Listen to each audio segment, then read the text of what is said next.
know your route. Um, when you're traveling for the first time, talk to the driver. Almost all drivers will be able to help you, and they'll be more than happy to help you. So tell them where you want to get off, and they'll direct you and stop for you at the place to get off. Get to know your drivers. This is huge. Especially when in Chisinau, things can be busy down there, and you're looking for your time and your maxi taxi or routiera to get onto, and I've gotten so that my driver pops out and goes, "Hey, right here, La Hora Cinque," and buy my ticket, and I'm on.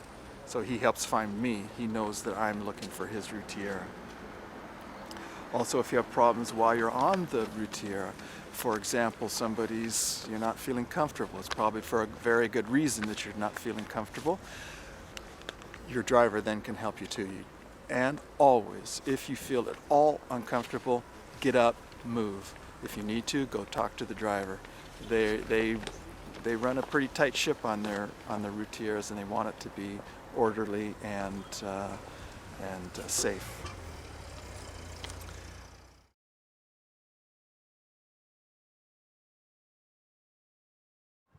Go. So what do you do with your money when you're traveling? Well, one thing I try not to do is take all of my money out at one time after we just got paid, because for two reasons.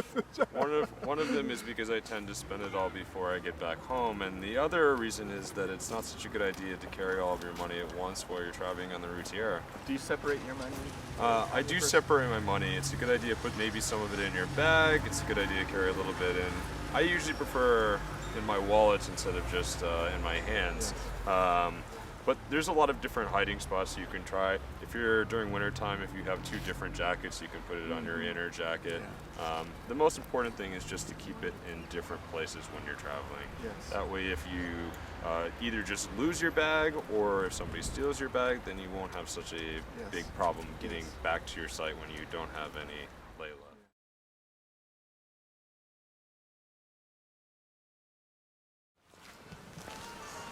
So before you get on the routiera, you always want to check to see if your driver or maybe the other passengers around you just got out of one of these bars or locations.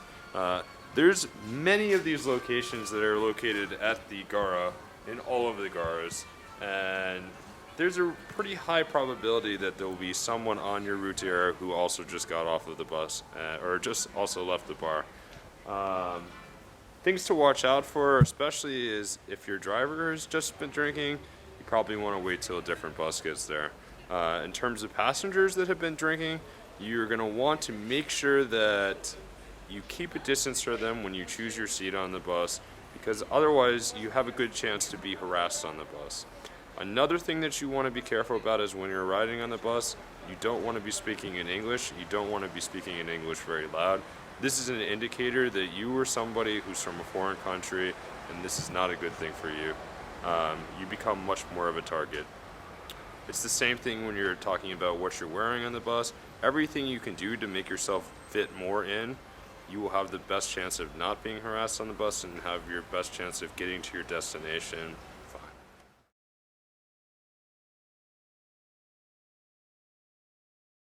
One of the volunteers from the village that I was at in Mlajstimic, we were on the routiera, and she was sitting on one seat on the end, and I was sitting behind, and it was very, very crowded, and you will feel like a sardine on the routiera at times, and it's going to be really hot, and actually just chill. It's just the way it is. Anyway, I digressed a little bit. Anyway, I was behind her, and a gentleman was getting very, very close, and there is no such thing as having a lot of personal space. And so this gentleman was getting closer and closer to her, and I don't think he had any wrong intentions, but he was also talking to the gentleman that was sitting next to me, and I thought, you know what, I'm just going to ask him if he would like to change. I offered my seat.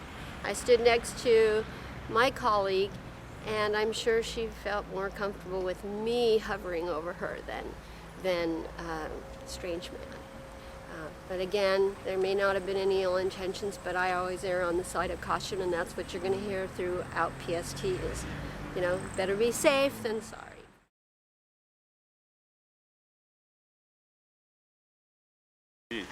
Have you ever had any issues with trying to look more Moldovan?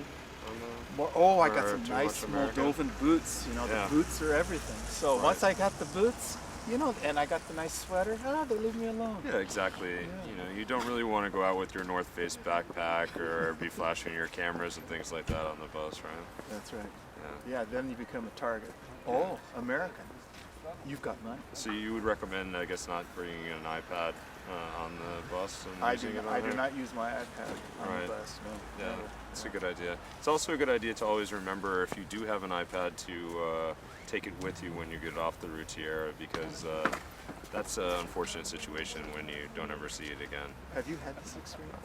One time, yes. Oh, no, this is It's something to recall.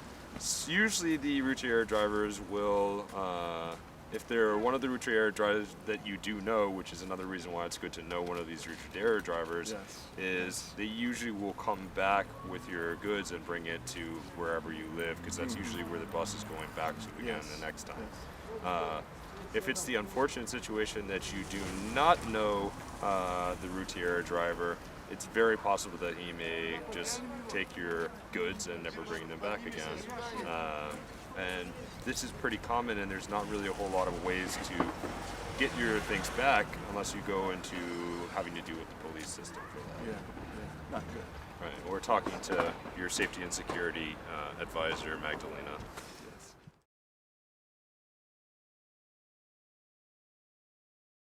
If the problem arises that a weapon is involved with confrontation,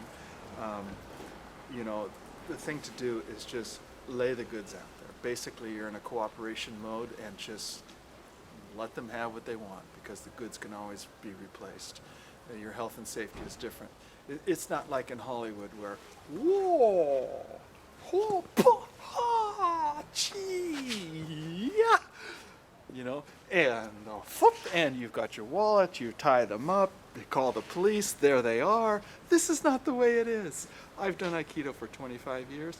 If that situation arises for me, my wallet's coming out of my pocket. And my backpack's going, if that's what they ask for. Because, like I said before, this is not,